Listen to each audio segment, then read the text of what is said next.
শুভ সকাল বন্ধুরা, কেমন আছো তোমরা সবাই? আশা করছি সবাই ভালো আছো আর আমিও খুব ভালো আছি। তো অনেকদিন ভিডিও দেওয়া হয়নি, ভাবলাম। আর এর মধ্যে না আমার শরীরটাও ভালো ছিল না। কী কারণে ভালো ছিল না সেটা তোমাদেরকে আজকে আমি শেয়ার করব।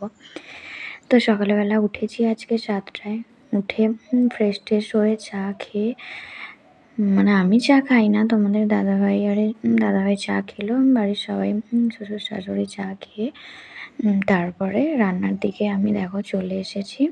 আজকে রান্নায় ছিল, আজকে আমাদের বৃহস্পতিবার নিরামিষ করা হয়, তাই আজকে সেরকম কিছু করিনি। আলু ভাজা, বেগুন ভাজা আর করলা চচ্চড়ি আর একটু বিউলির ডাল করেছিলাম।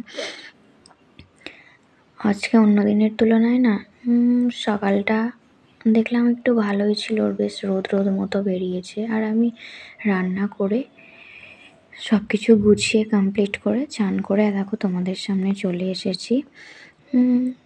দেখলাম বাইরের দিকটা আজকে ভালোই রোদ বেরিয়েছে, কারণ এই দুদিন মেঘলা মেঘলা ছিল। মেঘলা থাকলে কি বলো তো, যেন ওয়েদারটা একদম ভালো লাগে না। হ্যাঁ, তো তোমাদেরকে আজকে যেটা আমি বলবো, আমার জীবনে একটা হ্যাপিনেস এসেছিলো, সেটা হয়তো তোমাদের সাথে আমি শেয়ার করেছিলাম, কিন্তু জানো সেই হ্যাপিনেসটা যে মাত্র কদিনের অতিথি ছিল সেটা আমি বুঝতে পারিনি। এর মধ্যে আমার সাথে অনেক কিছু হয়ে গেছে বলতে হঠাৎ করে শরীর খারাপ হয়ে যাওয়া, সেই জিনিসটা না থাকা, তারপর একদিন রাত্রেবেলা তো হঠাৎ পেটের যন্ত্রণা, তোমাদের দাদাভাই তো চিন্তায় পড়ে গেছে। এর মধ্যে আমাকে হসপিটালেও যেতে হয়েছে, সেখানকে ইঞ্জেকশন দিয়ে ওষুধ দিয়ে তারা ছেড়ে দিয়েছিলেন। এবার তারপরে আবার ডাক্তারখানায় গিয়েছিলাম। ডাক্তারবাবু নানান রকম পরীক্ষা ইউএসজিআরে করতে দিয়েছিলেন, করা হয়ে গিয়েছিল। জানলাম সেই জিনিসটা আর নেই। সত্যি বলছি, আমার জীবনে যে হ্যাপিনেসটা এসেছিলো সেটা তোমাদের সাথে আমি যেভাবে শেয়ার করেছিলাম, জিনিসটা চলে যাওয়ার পর সেভাবে আর ইচ্ছা করলো না যে তোমাদেরকে জানাই। ভেবেছিলাম কোনো একটা ভিডিওয় কাজের মাধ্যমেই তোমাদেরকে জানিয়ে দেব।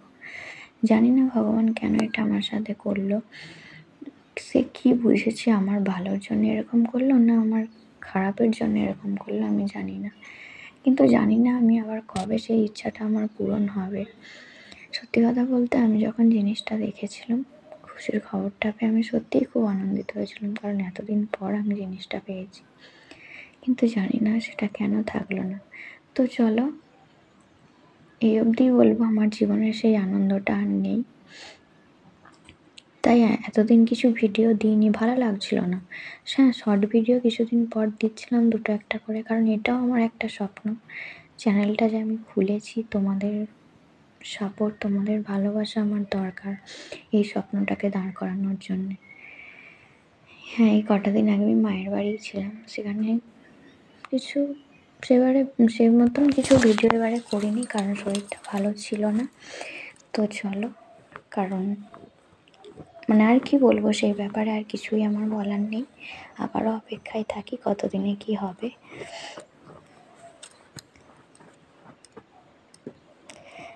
তো চলো, আমার চান হয়ে গেছে, ভাবলাম আজকে তোমাদের সাথে একটু কথা বলি। সেভাবে তো ভিডিও দেওয়াই হয় না।